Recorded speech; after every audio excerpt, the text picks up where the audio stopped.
Subhanaka la ilma lana illa ma 'allamtana innaka antal alimul hakim. Subhanaka Allahumma rabbana wa bihamdika asyhadu an la ilaha illa anta astaghfiruka wa atubu ilaih. Astaghfirullahaladzim. Astaghfirullahaladzim. Astaghfirullahaladzim.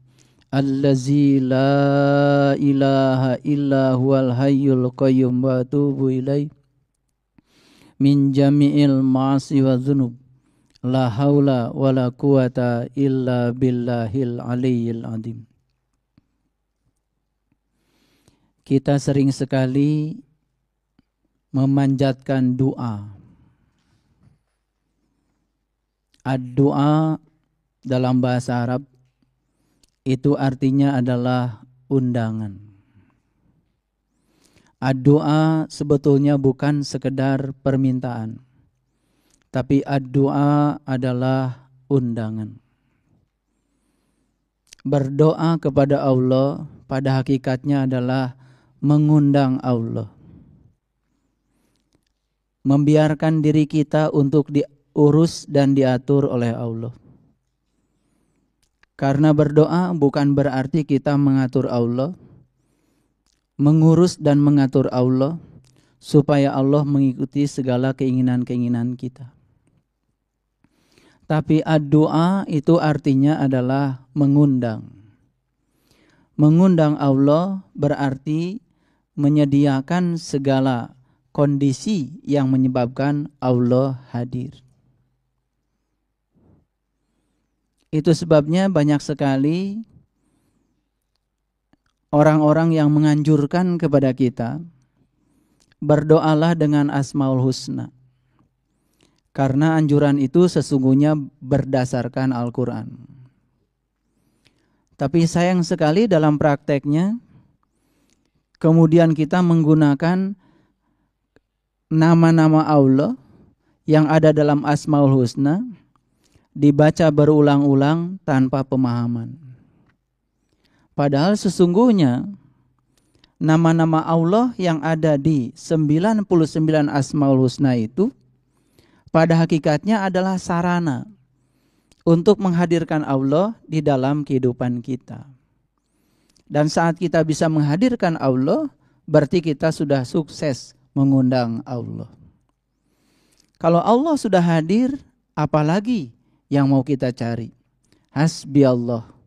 Maka Allah akan mencukupkan segalanya kepada kita. Jadi ad-doa itu artinya adalah undangan. Itu sebabnya dalam prakteknya, doa itu sesungguhnya adalah wujudnya pikiran kita. Yang kedua, kata-kata kita. Yang ketiga adalah perbuatan kita sendiri. Semakin sering kita memikirkannya, semakin sering kita membicarakannya, semakin sering kita melakukannya, apa yang kita pikirkan, apa yang kita bicarakan, dan apa yang kita lakukan, itu akan mewujud menjadi sebuah kenyataan. Banyak di antara kita yang rajin memanjatkan doa-doa kepada Allah. Tapi pada saat yang bersamaan, setelah kita memanjatkan doa-doa kepada Allah, kemudian kita menegasikan yang kita panjatkan dengan pikiran, kata-kata, dan perbuatan yang kontradiktif dengan yang kita panjatkan. Kalau kita menapakuri 99 asma Allah, dimulai dengan Ar-Rahman, Ar-Rahim, Al-Malik, Al-Qudus, As-Salam, Al-Mu'min, Al-Muhaimin, Al-Aziz, Al-Jabar, Al-Mutakabbir, Al-Khaliq, Al-Bari, Al-Musawwir, terus sampai puncaknya adalah As-Sabur. Mengundang Allah di dalam diri kita adalah menciptakan kondisi agar Allah hadir. Bagaimana caranya? Allah itu memiliki sifat Ar-Rahman, yang maha pengasih. Bagaimana mungkin Allah akan hadir yang maha pengasih kalau kita tidak mengkondisikan hadirnya Sang Maha Pengasih? Allah yang maha pengasih tidak akan pernah menghadiri para pembenci. Allah yang maha pengasih tidak akan pernah menghadiri orang yang pilih kasih. Allah yang maha pengasih tidak mungkin menghadiri orang-orang yang iri hati. Allah yang maha pengasih tentu saja akan menghadiri orang-orang yang sudah menselaraskan dirinya dengan sifat Allah yang maha pengasih. Itu sebabnya Allah ngasih batasan. Wa ahsin kama ahsanallahu ilaika. Berbuat baiklah kamu sebagaimana Allah telah berbuat baik kepadamu.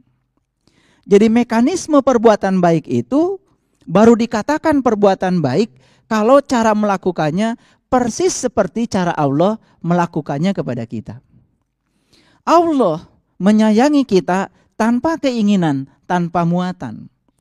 Allah menyayangi kita tanpa minta balasan apapun dari kita. Jadi sangat berbeda kalau kita melakukan tindakan kebaikan semata-mata karena kita menggandengkan kebaikan kita dengan muatan-muatan di belakang.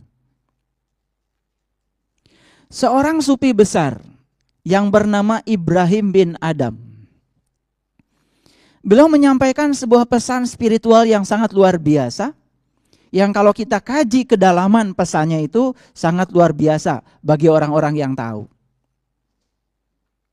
Ada 10 perkara yang menyebabkan doa seseorang itu tidak terkabul. Ada 10 perkara yang menyebabkan ajakan dia untuk menghadirkan Allah tidak sukses. Perkara yang pertama adalah menyangkut Allah. Perkara yang kedua adalah menyangkut Al-Quran. Perkara yang ketiga adalah menyangkut Rasulullah Muhammad Sallallahu Alaihi Wasallam. Perkara yang keempat menyangkut iblis. Perkara yang kelima menyangkut surga. Perkara yang keenam menyangkut neraka. Perkara yang ketujuh menyangkut kematian. Perkara yang kedelapan menyangkut nikmat. Perkara yang ke-9 menyangkut aib orang. Dan perkara yang ke-10 menyangkut kuburan. Saya akan urai satu persatu hakikat dari pesan beliau ini. Semoga kita mendapatkan berkah. Yang pertama, yang menyebabkan kita gagal menghadirkan Allah atau kita gagal merasakan kehadirannya, yang pertama menyangkut Allah itu sendiri. Banyak orang yang menyatakan diri sudah mengenal Allah, tapi kemudian pada saat yang bersamaan dia tidak menegakkan hak-hak Allah. Bila seseorang menyatakan mengenal Allah, tapi saat bersamaan tidak menegakkan hak-hak Allah, itu artinya dia belum mengenal Allah. Itu sebabnya kunci awal untuk menghadirkan Allah, agar Allah mudah diundang oleh kita, dan Allah hadir memenuhi undangan kita, menjadi tamu kita, dan kita juga menjadi tamunya Allah. Yang pertama adalah kenali Allah, lalu tegakkan hak-haknya Allah. Banyak di antara kita yang menyebut Allah, kalau ditanya juga katanya sudah menyembah Allah, tapi tidak kenal dengan Allah yang dia sembah. Jangan-jangan Allah yang dia sembah bukan Allah yang menciptakan dia, tapi Allah yang diciptakan oleh dia berdasarkan persepsi dia sendiri. Sejak lama kita diajarkan, katanya Allah itu maha pengasih, katanya Allah itu maha penyayang. Yang namanya maha itu pasti tak terbatas. Tapi pada saat yang bersamaan kita pun sering merendahkan Allah dengan menyatakan Allah itu tukang menghukum kalau kita tidak baik padanya. Allah itu tukang memberi kalau kita baik padanya. Jadi seakan-akan Allah itu memiliki sifat kita. Allah baru memberi kalau kita baik padanya. Dan Allah itu kemudian benci sama kita, bahkan menghukum kita saat kita tidak baik padanya. Padahal sifat itu bukan sifatnya Allah. Itu justru sifat kita sendiri yang pengasihnya tidak maha. Yang pengasihnya terbatas. Sesuatu yang maha, sesuatu yang tak terbatas, tentu saja tidak bisa dibatasi. Di Jakarta sekarang, berapa ribu sepeda motor yang sedang hidup mesinnya? Di Jakarta sekarang, berapa ribu mobil yang sedang hidup mesinnya? Dan semua panas dari sepeda motor, panas dari mesin mobil, dikeluarkan ke udara. Tapi apakah udara kemudian meradang, tiba-tiba menjadi panas luar biasa karena menerima panas dari sepeda motor, panas dari mobil yang hidup? Ternyata tidak.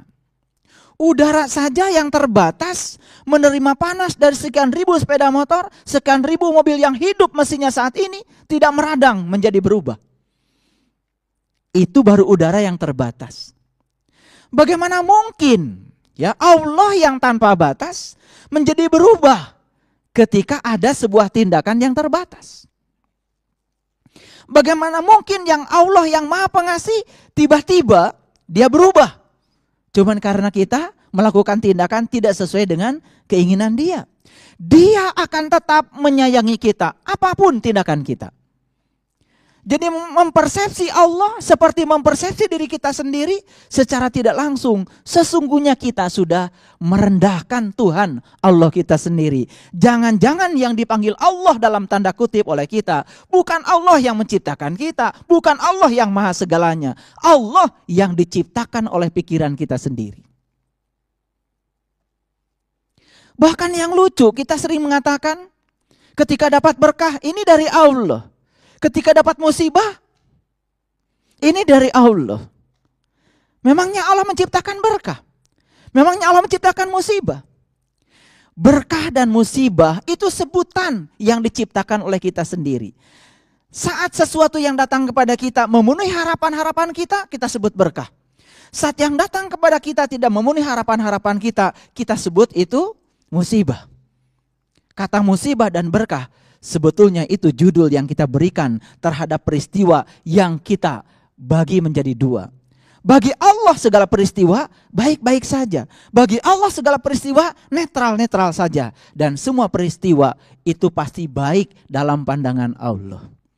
Makanya ketika kita tidak membaca, tidak bisa membaca semua kebaikan Allah, semua tindakan Allah, dan tidak bisa membaca kehadiran setiap peristiwa yang datang kepada kita sebagai kebaikan Allah, maka di situ kita akan mendikotomikan sebuah peristiwa yang hadir ke dalam diri kita. Jadi kapan kita bisa menegakkan hak-hak Allah? Tentu saja ketika kita sering menyatukan diri dengan sifat-sifat pengasih dan penyayangnya. Dan jangan lupa, sifat itu tidak pernah bisa hadir kepada kita dengan kita memahaminya. Karena sifat itu baru hadir kepada kita ketika kita mengalaminya. Oleh karena itu tidak mungkin kita kemudian bisa menghadirkan sifat-sifat Allah dengan membaca buku atau kitab tentang sifat-sifatnya dia. Kita tidak mungkin menyatu dengan air dengan membahas sifat-sifat air. Satu-satunya cara untuk menyatukan kita agar kita mendapatkan sifat-sifat air, maka kita harus menyatu dengan air. Satu-satunya cara untuk merasakan sifatnya api, berarti kita harus menyatu dengan api. Satu-satunya cara untuk merasakan sifat-sifatnya, maka kita harus menyatu dengan Dia. Itulah yang pertama, ya. Undangan seseorang kepada Allah tidak akan terlaksana apabila dia tidak mengkondisikan dirinya sebagaimana sifat-sifat Allah. Allah yang Maha Penyabar. Maka Allah untuk hadir pada diri kita, Allah hadirkan dulu pertama kepada kita utusan Allah. Siapa utusan Allah? Yang tentu saja orang-orang yang tidak sabar. Ketika orang yang tidak sabar dihadirkan kepada kita, tujuan Allah satu. untuk meluaskan dan menumbuhkan kembali kesabaran kita. Saat kita tumbuh kesabarannya, maka Allah menjadi sangat mudah. Karena Allah juga rindu sebetulnya dengan kita. Cuman kita dengan Allah dipisahkan oleh kita sendiri. Dipisahkan oleh sifat-sifat yang sangat menjauhkan kita dari Allah. Jadi harus kita baca. Kalau ada orang yang dihadirkan Allah untuk membenci kita, bukan berarti Allah sedang mengutus kita untuk menanamkan kebencian kepada kita. Harus dibaca oleh kita bahwa orang yang membenci kita dihadirkan Allah. Tujuannya apa? Supaya sifat Rahman dan Rahim kita tumbuh lagi. Karena dengan cara menghadirkan orang yang semacam itu, kita akan ditumbuhkan. Tapi apa yang terjadi? Kebanyakan yang tidak sadar, saat dihadirkan orang-orang yang membenci kita, malah kita membenci dia. Nah, itulah yang gagal kita. Gagal memahami tujuan Allah menghadirkan sebuah peristiwa. Itu sebabnya di dalam Al-Quran, terutama surat Al-A'raf, ada pernyataan Allah yang sangat indah. Pernyataannya begini, barang siapa yang berat timbangan amal kebaikannya, maka dialah orang yang beruntung. Tapi barang siapa yang ringan timbangan amal kebaikannya, dialah orang yang merugi, disebabkan mereka tertutup terhadap tanda-tanda Allah. Jadi kapan seseorang itu bisa timbangan kebaikannya besar dan banyak? Satu, apabila dia terbuka terhadap semua tanda-tanda Allah. Dan kapan dia menjadi orang yang rugi dan timbangan amal kebaikannya ringan? Itu tepat pada saat dia tertutup terhadap tanda-tanda Allah. Makanya tugasnya kita belajar agama adalah mencerdaskan pikiran kita.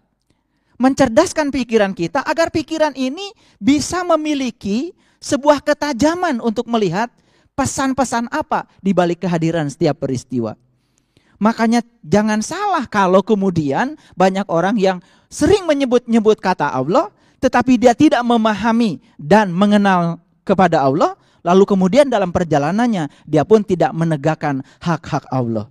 Disitulah yang menyebabkan itu menjadi hambatan Allah untuk hadir pada orang itu. Jadi kalau kita sekarang ini jiwa kita merasa terasing di rumah kita sendiri, karena kita tidak merasa bersatu dengan Allah, itu penyebab yang pertama karena kita sering mengatakan mengenal, pada sesungguhnya tidak mengenal, dalam saat yang bersamaan kemudian kita tidak menegakkan hak-hak Allah. Mari kita baca yang berikutnya lagi. Kan banyak peristiwa yang hadir ke dalam kehidupan kita, tapi terkadang peristiwa itu lewat begitu saja. Sudah hadir kepada kehidupan kita, peristiwa itu kemudian memenderitakan kita, bisa jadi karena kita nggak punya ilmunya. Memerosokkan kita, jatuh ke lembah kehinaan, sementara kita tidak mendapatkan pelajaran apa-apa. Makanya hidup kita akan terus-menerus didera oleh kegagalan demi kegagalan.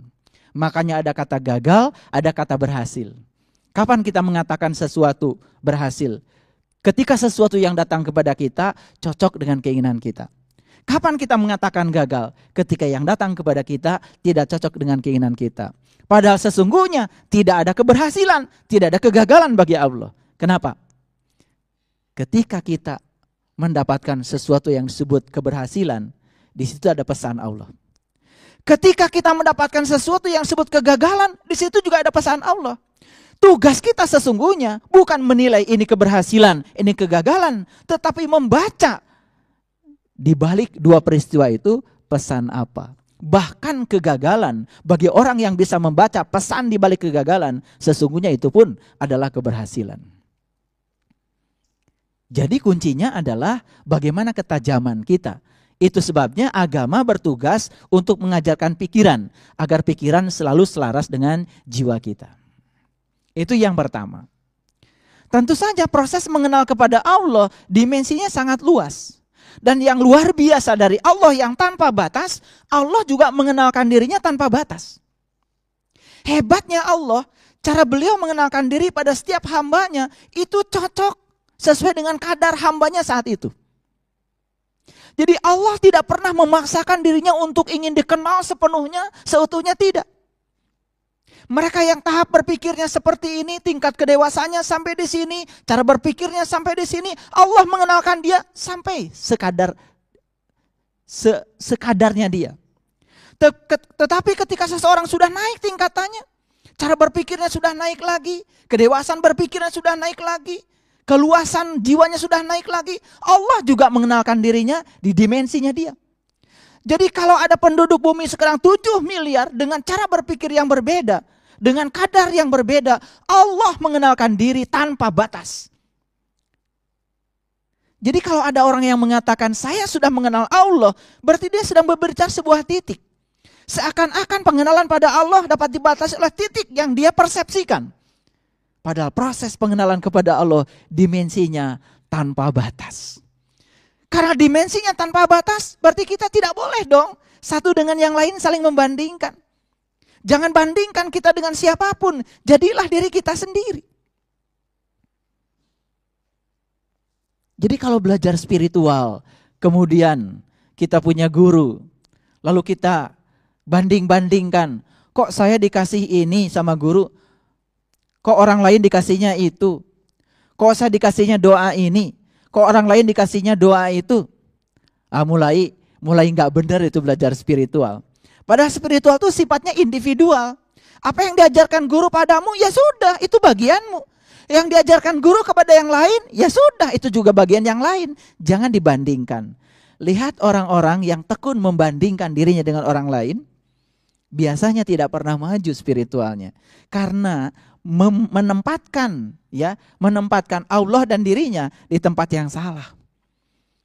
Allah akan mengenalkan dirinya kepada setiap orang sesuai dengan kadarnya. Makanya dalam bahasa simbolik, dalam Quran Allah mengatakan, Allah kemudian menurunkan hujan itu sesuai dengan kadarnya. Siapa yang cawannya lebih besar, dia akan kedapatan air hujan lebih banyak. Siapa yang cawannya kecil akan mendapatkan air hujan ya sesuai dengan ukuran cawannya. Siapa yang datang kepada Allah membawa gayung, dia dapat satu gayung. Siapa datang kepada Allah membawa ember, dia dapat satu ember. Siapa yang datang kepada Allah membawa drum, dia dapat satu drum. Dan siapa yang datang kepada Allah membawa samudra, dia pun akan mendapatkan cinta dan kasihnya sebesar samudra. Itulah keadilan Allah. Keadilan Allah bukan berarti Allah bertindak sama pada semua orang. Karena setiap kelahiran diciptakan oleh Allah untuk tujuan yang berbeda. Makanya berhenti membandingkan diri kita dengan siapapun. Jadilah diri kita sendiri. Makanya mereka yang sering berubah dengan apa kata orang tentang dirinya, tidak pernah menjadi dirinya sendiri, biasanya hidupnya menjadi lelah. Bahkan berjuang untuk dicintai oleh orang lain pun, ya, membuat kebaikan, membuat perubahan pada diri, semata-mata karena ingin dicintai orang. Kalau kita melakukan perubahan pada diri kita, semata-mata karena kita ingin dicintai orang, maka perubahan kita sebenarnya bukan perubahan tentang diri kita. Itu adalah kita sedang menjadi orang lain. Jadi kalau ayam jago itu punya sifat, ya, kalau sudah dikasih taji di kakinya, kemudian dipertemukan dengan ayam jago yang lain, biasanya dia tidak pernah menghindar. Jarang dua ayam jago yang sudah dikasih taji dalam kontes sabung ayam, kemudian kedua ayam itu menolak ya pada bosnya. Lalu dia mengatakan, saya tidak mau bertarung. Jarang. Biasanya kalau ayam sudah dikasih taji, ya, kemudian dipertemukan dengan jagoannya, dan kemudian majikannya sorak-sorai, pasti dua ayam itu akan bertarung. Dan biasanya dia juga akan cenderung menyakiti ayam yang lain. Sebelum ayam itu betul-betul ya kalah, dia tidak akan pernah berhenti bertarung. Padahal lupa dia sebetulnya sedang dikendalikan oleh orang lain. Dia sedang dikendalikan oleh majikannya. Karena ayam jago ya tidak pernah menjadi dirinya sendiri.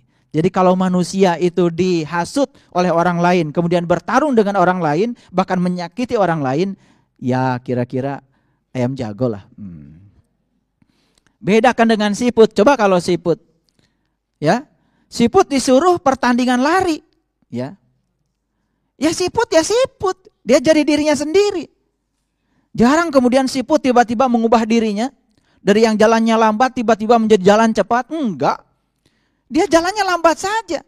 Justru siput sedang ingin menunjukkan pada yang memiliki siput, inilah aku. Ketika dipaksa untuk lari, ya siput santai aja. Tapi suatu saat mungkin di luar pemaksaan kita, tiba-tiba siput naik pohon. Tahu-tahu sudah di puncak pohon aja. Tapi ayam jago nggak pernah naik puncak pohon. Mungkin kita mengira karena ayam jago punya sayap, dia bisa mencapai puncak pohon. Padahal siput itu yang jalannya lambat gitu. Dengan kepercayaan dirinya, menjadi dirinya sendiri, lambat laun dia naik ke puncak pohon. Jadi orang-orang yang hidupnya sudah menjadi dirinya sendiri, berubah bukan karena ingin dicintai, berubah bukan karena ingin dihormati, berubah bukan karena ingin orang simpati sama dia, berubah karena ingin menjadi dirinya sendiri. Lihat, orang seperti itu lama-kelamaan sampai di puncak. Tapi orang yang sering membiarkan dirinya menjadi apa kata orang tentang dirinya, biasanya tidak pernah menjadi siapa-siapa. Itulah yang sering kita lupakan. Yang sering kita lupakan. Itu sebabnya yang pertama dan yang paling utama dalam proses menghadirkan Allah adalah proses mengenali Allah. Jadi berulang-ulang saya mengatakan cara mengenal Allah yang paling jitu adalah dari Allahnya itu sendiri. Mengenal Allah jangan lewat buku. Mengenal Allah apalagi lewat orang. Mengenal Allah jangan minta penjelasan pada orang. Karena belum tentu orang yang menjelaskan Allah, dia tahu tentang Allah. Kalau Allah dijelaskan, yang dijelaskan pasti bukan Allah. Itu persepsi tentang Allah. Itu sebabnya di Quran ada pernyataan Allah yang sangat indah. Wa may yattabi'u aktsarahum illa dzanna. Inna dzanna kana la yughni minal haqqi syai'a. Kebanyakan manusia mengikuti sesuatu itu hanya dengan zon. Zon itu sakwa sangka. Dan mereka yang mengikuti sesuatu dengan sakwa sangka itu bukanlah mengikuti kebenaran, tapi itu mengikuti persepsinya sendiri yang disebut dengan pembenaran. Cirinya apa? Kalau orang belajar pembenaran biasanya suka berdebat. Kalau orang belajar kebenaran, justru perdebatan dibebaskan oleh kebenarannya sendiri. Ciri orang yang belajar kebenaran biasanya tidak pernah berdebat. Dia asik saja dengan dirinya sendiri. Makanya orang yang sudah asik dengan dirinya sendiri, sudah tidak tergoda dengan apa kata orang tentang dirinya sendiri, maka peluang untuk menjadi diri sendiri menjadi sangat besar. Lama-kelamaan sudah sampai di puncak aja. Jalan walaupun pelan tapi pasti. Itu yang pertama. Jadi hambatan utama menghadirkan Allah itu karena yang pertama kita tidak mengenal Dia. Akibatnya kita pun tidak menegakkan hak-haknya. Padahal kalau kita menyadari tujuan utama kita dicipta oleh Allah untuk Allah. Kalau tujuan kita dicipta oleh Allah untuk Allah, maka tugasnya kita kan menyerahkan diri seutuhnya pada Allah. Biarkan diri kita dipakai oleh Allah untuk tujuan Allah, bukan menggunakan Allah untuk tujuan-tujuan kita. Di situ banyak yang salah. Lalu doa menjadi cara mengatur Allah supaya Allah mengikuti segala keinginan-keinginan Dia. Saat Allah tidak mengikuti keinginan Dia, Dia sebut Allah tidak mengabulkan doa Dia. Padahal sesungguhnya setiap permintaan pasti Allah kabulkan. Cuman kita tidak mengerti setiap pengkabulan Allah. Karena setiap pengkabulan Allah itu ada prosesnya. Bagaimana prosesnya? Contoh, ya Allah, jadikanlah aku orang yang sabar. Ya diproses sama Allah. Dan tujuan akhirnya apa? Allah ingin hadir bersama orang sabar itu. Ingin menyatu dengan Dia. Makanya caranya oleh Allah, mohon maaf dipasangkan mungkin kita dengan orang yang kurang sabar. Dipasangkan dengan tetangga yang kurang sabar. Dipasangkan dengan teman bekerja yang kurang sabar. Ditakdirkan juga punya anak-anak yang kurang sabar. Begitu dibaca, ya Allah, ternyata kehadiran mereka semua adalah cara Engkau mengabulkan doaku. Karena suatu saat aku akan menjadi orang yang sabar. Setelah aku menjadi orang yang sabar, sesabar Engkau, maka Engkau menjadi hadir. Itu kuncinya doa. Makanya kalau sudah sampai di titik itu, yang terakhir kan doa cuma satu, hasbi Allah. Cukuplah Engkau. Agak panjang sedikit, hasbunallah wa ni'mal wakil, ni'mal maula wa ni'man nasir. Tapi yang paling pendek dari doanya para nabi, para rasul, cuma satu, hasbi Allah. Kapan hasbi Allah itu meluncur dari mulut kita? Bukan rekayasa, tapi tepat pada saat kita sudah bisa mengubah seluruh penderitaan, bukan sesuatu yang memenderitakan kita lagi. Makanya agama harus mengubah sudut pandang yang memenderitakan menjadi sudut pandang yang tidak memenderitakan. Karena segala penderitaan berasal dari pikiran kita sendiri. Jadi kita lupa ya selama ini, dikiranya penderitaan itu di luar. Padahal penderitaan itu adanya di sudut pandang pikiran kita. Makanya saat kita berhasil mengubah sudut pandang pikiran kita dari pikiran yang memenderitakan menjadi pikiran yang mendamaikan, yang menenteramkan, karena kita sudah bisa memahami, sudah bisa menerima, maka ujungnya kita juga akan rela berkorban. Itulah cinta kepada Allah.